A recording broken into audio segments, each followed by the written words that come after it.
প্রিয় দর্শক, আশা করি সকলেই ভালো আছেন। এক বাদশার একটি বাগান ছিল। বাগানটি ছিল অনেক বড় এবং বিভিন্ন স্তর বিশিষ্ট। বাদশাহ একজন লোককে ডাকলেন, তার হাতে একটি ঝুড়ি দিয়ে বললেন, আমার এই বাগানে যাও এবং ঝুড়ি বোঝাই করে নানা রকম ফলমূল নিয়ে এসো। তুমি যদি ঝুড়ি ভরে ফল আনতে পারো, আমি তোমাকে পুরস্কৃত করব। কিন্তু শর্ত হলো, বাগানের যে অংশে তুমি পার হবে সেখানে তুমি আর যেতে পারবে না।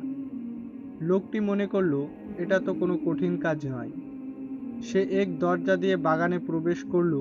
দেখল গাছে গাছে ফল পেকে আছে, নানা জাতের সুন্দর সুন্দর ফল। কিন্তু এগুলো তার পছন্দ হলো না। সে বাগানের সামনে অংশে গেল। এখানকার ফলগুলো তার কিছুটা পছন্দ হলো, কিন্তু সে ভাবলো, আচ্ছা থাক, সামনে অংশে গিয়ে দেখি, সেখানে হয়তো আরো উন্নত মানের ফল পাবো। সেখান থেকেই সে কিছু ফল ঝুড়িতে ভরল। সে সামনে এসে পরের অংশে এসে অনেক উন্নত মানের ফল পেল। এখানে সে এসে মনে হলো এখান থেকে কিছু ফল ছেঁড়া যাক। কিন্তু পরক্ষণে ভাবতে লাগলো যে সবচেয়ে ভালো ফলই ঝুড়িতে নিব। তাই সে সামনে এগিয়ে বাগানের সর্বশেষ অংশে প্রবেশ করল। সে সেখানে এসে দেখল ফলের কোনো চিহ্নই নেই।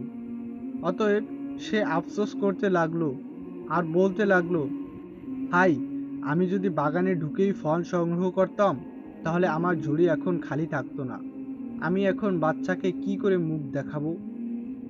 ঝুড়ি সহ বাগানে প্রবেশকারী লোকটির সাথে আমলনামা সহ দুনিয়ার বাগানের প্রবেশকারী তোমাকে তুলনা করা যায়। তোমাকে নেক কাজের ফল ছিঁড়তে বলা হয়েছে, কিন্তু তুমি প্রতিনিয়ত ভাবো, আগামীকাল থেকেই ফল ছেঁড়া আরম্ভ করব। আগামী দিন আগামী দিন করতে করতে তোমার জীবনে আর আগামী দিন আসবে না। এভাবেই তুমি শূন্য হাতে আল্লাহর কাছে হাজির হবে।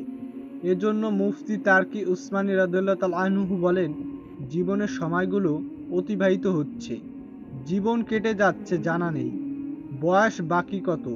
সুতরাং নেক কাজের বাসনা জাগ্রত হওয়ার সাথে সাথেই তা করে ফেলো।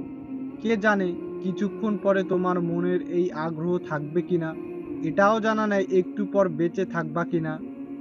যদিও বেঁচে থাকি, হয়তো দুনিয়ার কোনো ব্যস্ততা আমার সামনে এসে পড়বে। অতএব নেক কাজ যখনই করতে মন চায় তখনই করে নাও, জীবন থেকে ফায়দা লুটে নাও। তাই জীবন নামক আল্লাহর অনুগ্রহে দেওয়া বাগান বিচরণকালে আমলনামার বিশেষ ঝুড়িতে যখনই সুযোগ পাওয়া যায়, তখনই নেকি নামক ফল দিয়ে প্রথম থেকেই ভরা শুরু করে দাও। পরে সময় পাবা কিনা জানা নেই। আল্লাহ সুবহানাহু ওয়া তাআলা সবাইকে তৌফিক দান করুন।